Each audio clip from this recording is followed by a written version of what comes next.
Hey everybody, Christopher Farms. I got home this evening from doing the work thing and running around doing some errands, and a little chilly, so I got a fire going in the wood stove and looked outside, and it was a pretty nice sunset type of evening, although the sun's setting pretty quickly.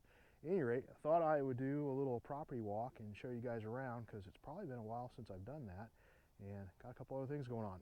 So stick with me, and I will be right back.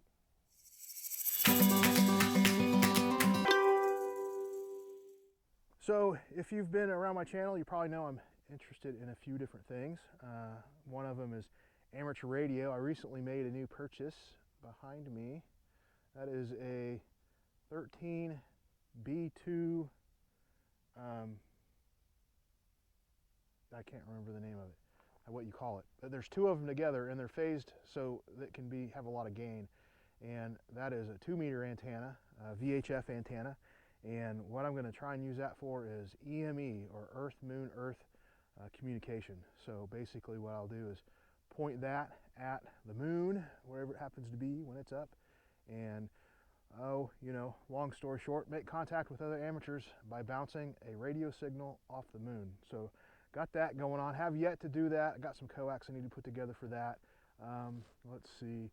And I've got my regular HF antenna. It's back there. That's a vertical. I got a couple coming off a tiny house that are dipoles, inverted V's, and then a long wire on a tuner, and that's for HF stuff. I've actually got some holes in the ground for putting up a tower, but don't have the concrete or the tower or anything in place yet, so that's yet to come. Now that it's winter and sort of mud season, probably going to be difficult to get a truck in here to do the concrete work, so that might be a later project. Still doing solar, but I need new batteries, and without the batteries it really doesn't do a lot. So have that. That's all sort of tech related. I showed you the other day the greenhouse I need to get cleaned up, and the spam call that I need to ignore. That spam's been horrible on the calls. Wood stove, wood boiler back there I need to get hooked up. Loud unidentified noise. So another aspect that I'm sort of into is, I guess I'll step it back a notch for now and just call it hobby farming.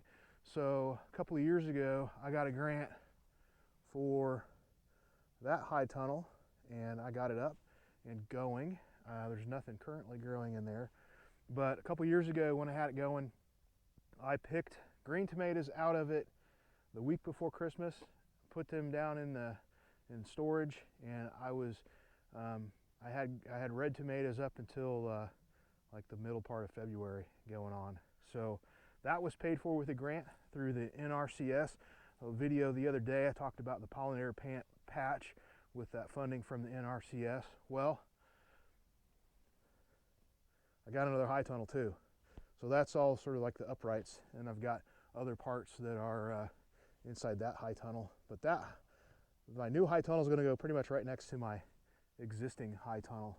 So that's going to be pretty fun, and it needs to get it set up really quick. I'm supposed to have it set up by the end of January. It's the old beginning of February, or it's the beginning of January. I'm supposed to have it set up by the end of February. So we'll see. It's going to go, like I said, right. It'll just go right here. It doesn't have all the bells and whistles that this one does, but that's okay. I'm gonna use it for a little bit of a different purpose.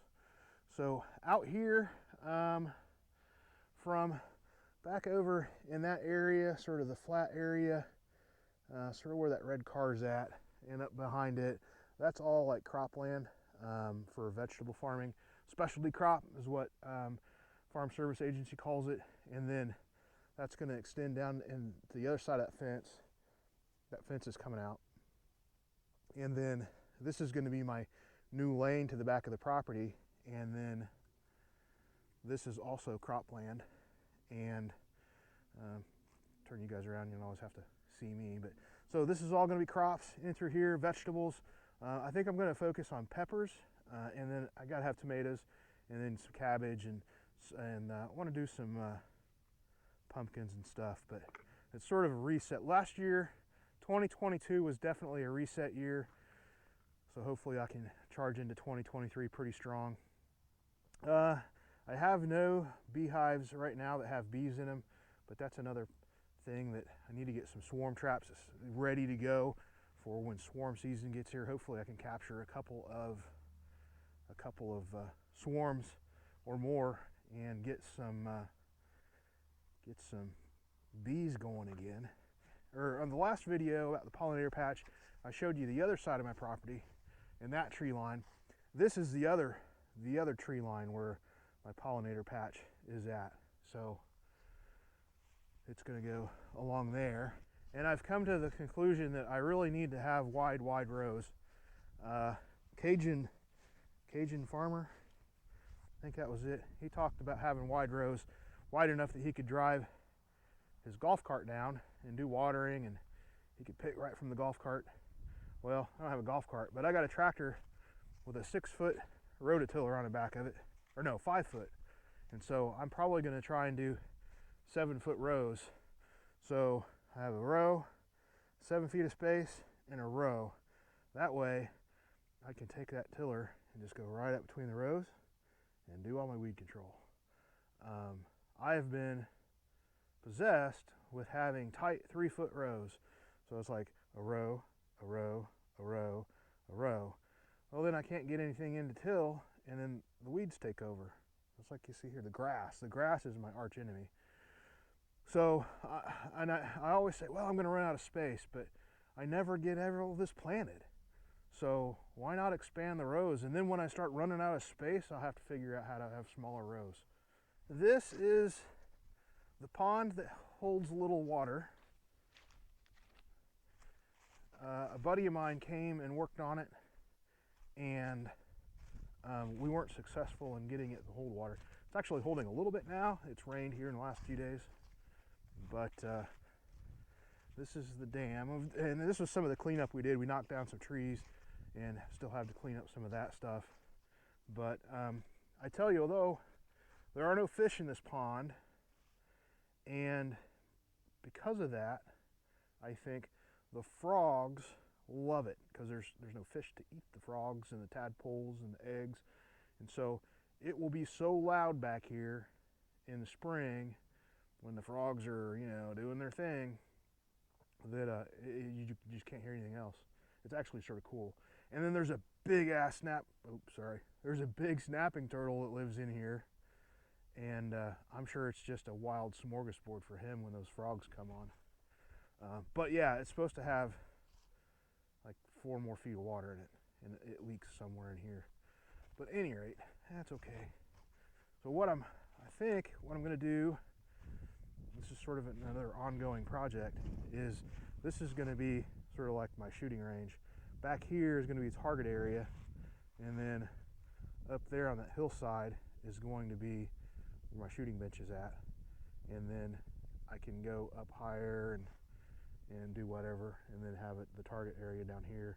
And there's nothing out that way for like a mile and a half or more.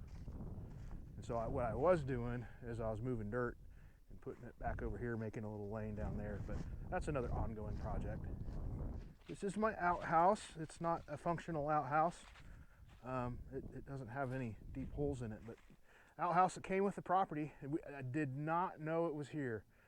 This was all overgrown big time, and I've been clearing it out. But this came with the property. It's a double holer, so his and hers if you prefer. And I want to actually restore this back to its glory. Not replace any of the boards, but well, maybe like the door, but get it set back up and put it out here. And I don't know, I guess they just used boards. I don't know, because there's these holes. They had them, so they used them. That, or maybe it's so you could shoot out of the outhouse. Yeah, there's one there too. So I don't know. Maybe if you were, doing your business and the bad boys came up and you needed to shoot, you could just shoot through the holes. I don't know, but that's my outhouse. Yeah, ultimately what I want to do back here is this is my little pine forest, and it's pretty neat because right now, in the wintertime, there's no leaves on most of the trees, but from a distance you can see these pines, and I've got, I don't know, maybe a dozen of them in here, half a dozen to a dozen pines. And right in this spot, there's no other kinds of trees. And so I've been cleaning this up and cleaning it out. And what I want to make back here is a little campsite, picnic area, have a picnic table, and then, you know, I could come back here and camp, or maybe do, Wrangler Star's got one, or he had one. I don't know if he moved it to the new place or not. One of those tents that's on like a little deck. I don't know what you call those. But do something like that back here and have the outhouse and the pond someday maybe being fixed. But then, yeah, get all this fixed up. It'll be pretty nice to come back in here. And I've got friends that come over, want to camp. They can come back here and camp back here, do whatever. And then this is the end of my property right here, the back part of it. And then this is all land that the farmer owns down in the house on the other road down there. And they run cows, but I've been here for 3.5 years now, something like that. And I think I've seen them run their cows up through here once. Usually it just sits like this. And so this is a blackberry patch here. It's sort of wild and overgrown. I need to get in and thin it out and do some things with it. But then back here, I think I'm going to make a new pollinator patch. This area through here, not so much right here, but definitely you start cresting over that little hill there and going down, it just stays wet. Tractor gets stuck, you can't really till, and it takes forever to dry out. So I've actually put in the application to turn this whole back section into a native pollinator patch, which will be very cool if I can get it done. Here's an old well right here, an old hand-dug, stone-lined well. It's full of water because of our rain, but when it goes down, you can see the stones. So I want to get this cleaned out, get a vac truck or something in here and clean out the well. It's full of dirt. There's a longer story how I found it, but it was covered up at one point, and then my tractor sort of broke through. But I want to clean it out and then sort of put a well house over or whatever. And then if people are camped back here and they just need some general purpose water, maybe for, you know, washing up or something, not for like drinking, they can come here to the well and pull up some water. That's probably it for today. I could go to the front part of the property, but that's the barn and the house, and not a whole lot of interesting stuff up there. Although I am going to try and expand most of the grass that would be considered the yard into pollinator patch as well. So the sun's pretty much down. I don't have anything. I don't know. It probably looks a little better on camera than it does me just eyeballing it. But that's pretty much it. That's pretty much the tour of the back part of the property. Don't think I'll go up to the front.